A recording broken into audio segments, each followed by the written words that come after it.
So hello everyone. परसों जैसे कि आपका ऑडिट का एग्ज़ाम है, तो मैंने सोचा कि मैं कुछ आपके लिए कुछ पॉइंट्स या कुछ प्लान बता दूँ क्योंकि मैंने पर्सनली खुद ऑडिट में काफ़ी ज़्यादा स्ट्रगल किया था आईपीसीसी और फाइनल दोनों के टाइम पर ही। तो मेरी जो अंडरस्टैंडिंग है सब्जेक्ट को लेके, तो मैं सोच रहा हूँ थोड़ा सा शेयर कर दूँ ताकि आपको अपने एग्ज़ाम में थोड़ी कम डिफ़िकल्टी हो।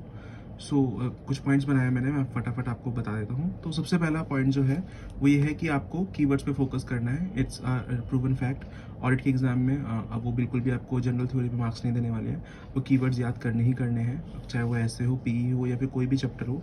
आपको सिर्फ कीवर्ड्स के लिए मार्क्स मिलने वाले हैं। तो आप जो भी रिवाइज कर रहे हैं, आप मेक श्योर करें कि कीवर्ड्स को याद करते चल रहे हैं। अपना फालतू टाइम फालतू थ्योरी पढ़ने में वेस्ट ना करें, सिर्फ कीवर्ड्स को एकदम मेमोराइज करें, क्योंकि वो कीवर्ड्स आपको एक्जैक्टली लिखने हैं और उसी पे आपको मार्क्स मिलेंगे। स्पेशली ऑडिट और एससीएमपी दोनों के लिए पॉइंट लागू होता है।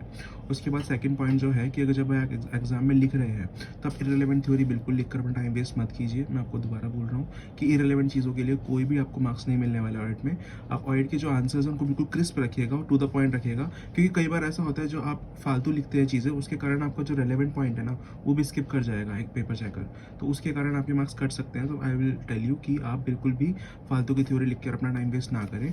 And if you are unsure of an answer, कि आपको लगता है कि आपको पूरा आंसर नहीं आता है, जो कि मोस्टली लगता है ऑडिट में, मुझको भी लगता था, सभी को लगता है, तो आप क्या करें, थोड़ा टाइम निकालें, थोड़े कुछ मिनट्स रुके और माइंड में अपने रेलेवेंट पॉइंट्स को रिकॉल करें। क्योंकि अगर आप डायरेक्टली लिखना शुरू करेंगे तो आप फालतू की चीज़ें काफ़ी ज़्यादा लिख देंगे। इसलिए आपको रुकना है, थोड़ा दो तीन मिनट का वेट लेना है और देखना है कि उसमें क्या क्या पॉइंट्स जाते हैं, क्या क्या पॉइंट उसके लिए रेलेवेंट है, और फिर उसको लिख एक बार माइंड में फ्रेम करके फिर उसको लिखना स्टार्ट करें। इससे आप बिल्कुल भी अपना जो फालतू चीज़ें हैं वो नहीं लिखेंगे, सिर्फ रेलेवेंट चीज़ें लिखेंगे। उसके बाद नेक्स्ट पॉइंट जो है अगर आपको एक डिफिकल्ट पेपर दिखता है, ये चीज़ हर चीज़ के लिए अप्लाई होती है। जैसे कि सब लोगों को एसएफएम का पेपर टफ लगा है, तो I will just tell you one thing कि 10%, 12% या 15% बच्चे पास होने ही हैं।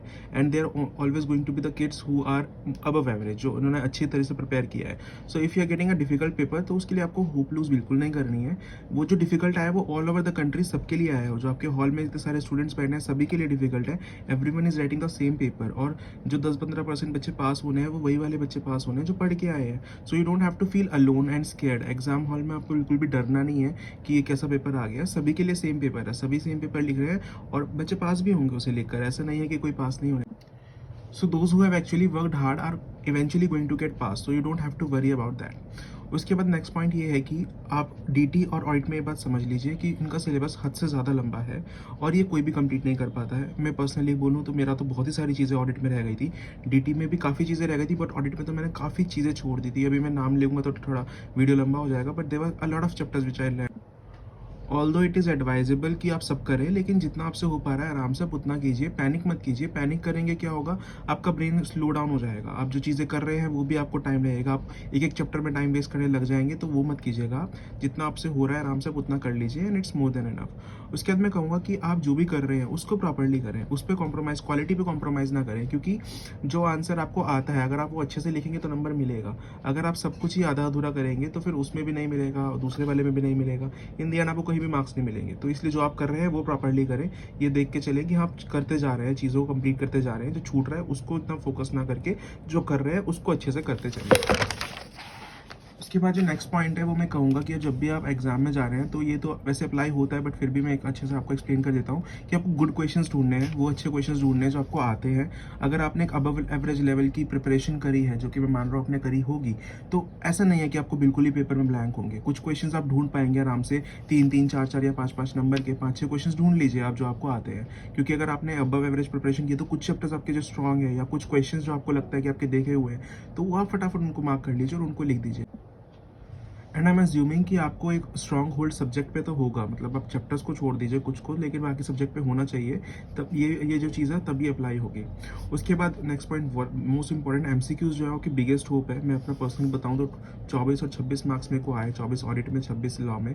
So all over like 50 out of 60 मेरे को मिल गए एमसीक्यू में। और ऐसे ही ग्रुप 2 में भी मैं 81 आउट ऑफ 100 अचीव कर पाया था। तो आप देखिए मेरा जो एग्रीगेट है उसमें कितना है, किसका पोर्शन है। So that means MCQ are the only biggest hope for us to get pass. If you are an average student, तो आपको एमसीक्यू पे प्रॉपर फोकस करना है और इसके लिए आपको प्रॉपर एग्जाम में टाइम देना है, इसको ऐसे लास्ट के लिए नहीं छोड़ना है। एंड आई वुड सजेस्ट कि जो एमसीक्यू है वो आप मिडिल में करें। इसका क्या रीज़न है वो भी मैं आपको वीडियो के एंड पे बता दूंगा कि आपको मिडिल में एमसीक्यू क्यों करने चाहिए।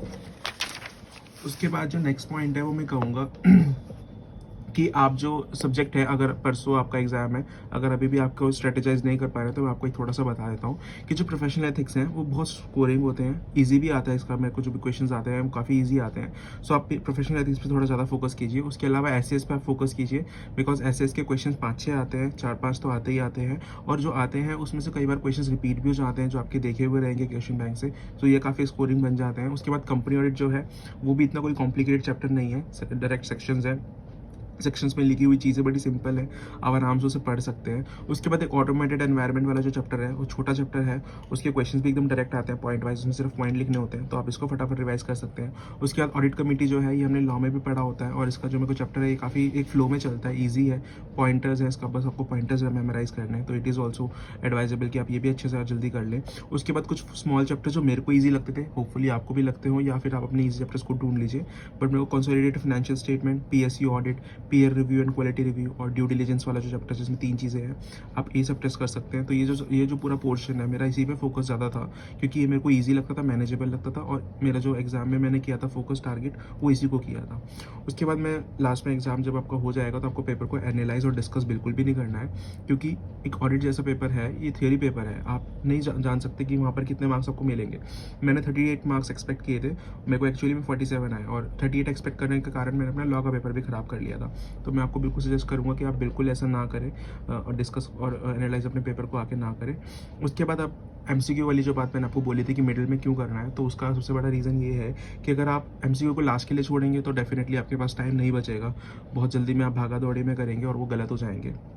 और शुरुआत में मैं इसलिए मना कर रहा हूँ, क्योंकि जब एग्जाम आप हॉल में आप घुसते हैं, तो आपके दिमाग में एक तूफान आया हुआ था कॉन्सेप्ट्स का, सब चीज़ें ऐसे घूम रही होती है, आपका ब्रेन सब चीज़ों को कंसोलिडेट करने के लिए बिल्कुल ऐसे भाग रहा होता है। तो उस टाइम एमसीक्यू आप करेंगे, तो आपका जो माइंड है ना, वो थोड़ा सा हैफाजार्ड घूम रहा होता है, तो आपको एमसीक्यू अंडरस्टैंड करने में थोड़ी दिक्कत जाएगी। उस टाइम आप क्या कर सकते हैं कि आप फटाफट अपने जो 15 मिनट्स अपने रीडिंग टाइम में जो भी अपने क्वेश्चन आइडेंटिफाई किए थे, ईजी वाले जो आपको टारगेट करने थे, आप फटाफट उनकी थ्योरी लिख सकते हैं। इससे जो आपका माइंड है, वो थोड़ा शांत हो जाएगा लिखते हुए। आप थ्योरी प्रॉपर लिखिए, 2-3 आंसर्स लिख लीजिए। उसके बाद जब आपका फ्लो बन जाएगा सब्जेक्ट का, उसके बाद आपको थोड़ा सा ये लग जाएगा कि हाँ, थियरी में मेरा कुछ एक सब्सटेंशियल पोर्शन बन गया है। उसके बाद आप एमसीक्यू पे जाइए।